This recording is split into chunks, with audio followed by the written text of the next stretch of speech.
Certains habitants de Jérusalem disaient « N'est-ce pas cet homme que les autorités cherchent à tuer? Regardez, il parle en public et ils ne disent rien contre lui. » Les autorités pourraient-elles avoir reconnu que c'est lui le Messie? Mais quand le Messie doit arriver, personne ne doit savoir d'où il vient, tandis que nous savons tous d'où vient cet homme. Alors que Jésus enseignait dans le temple, il s'exclama « Me connaissez-vous vraiment? Et savez-vous bien d'où je viens? Je ne suis pas venu de ma propre volonté, mais celui qui m'a envoyé est digne de toute confiance. Vous ne le connaissez pas, mais moi je le connais, parce que je viens de lui, et il m'a envoyé. » Ils tentèrent alors de s'emparer de lui.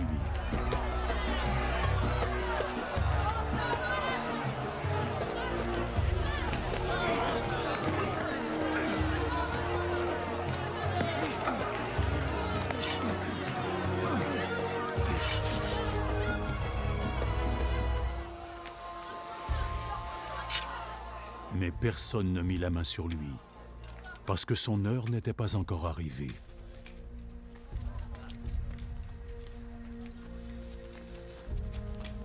Cependant, dans la foule, beaucoup crurent en lui. Quand le Messie viendra, accomplira-t-il plus de miracles que cet homme n'en a fait? Les pharisiens entendirent ce que les gens chuchotaient au sujet de Jésus.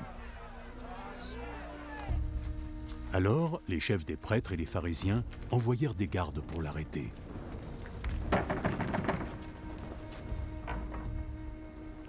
Je serai avec vous pour un peu de temps encore.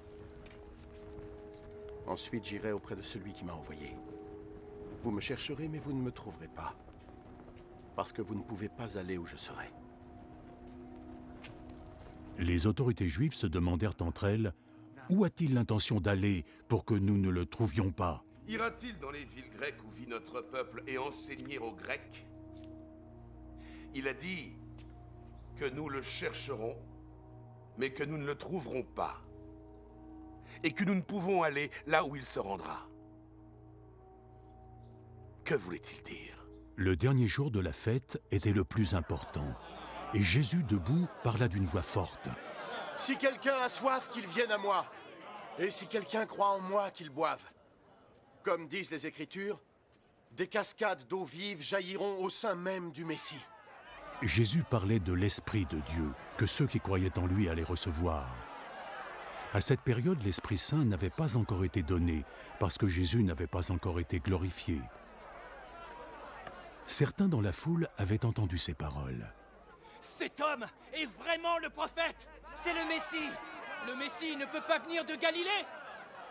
L'Écriture dit que le Messie sera aussi un descendant du roi David et qu'il naîtra à Bethléem, le village où David a vécu. » La foule se divisa à cause de Jésus. Certains voulaient qu'on l'arrête, mais personne ne mit la main sur lui. Quand les gardes rentrèrent, les chefs des prêtres et les pharisiens leur demandèrent « Vous ne l'avez pas arrêté? » Jamais personne n'a parlé comme cet homme le fait. Alors il vous a trompé, vous aussi. Avez-vous eu connaissance d'un membre des autorités ou d'un pharisien qui croit en lui? Cette foule ne connaît pas la loi de Moïse.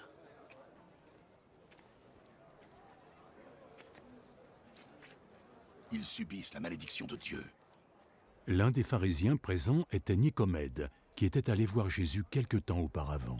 Conformément à notre loi, nous ne pouvons condamner quelqu'un sans l'avoir préalablement entendu et sans que l'on sache ce qu'il a fait. Alors, toi aussi tu viens de Galilée.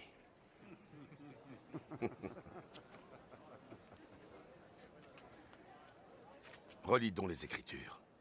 Tu apprendras qu'aucun prophète n'est venu de Galilée.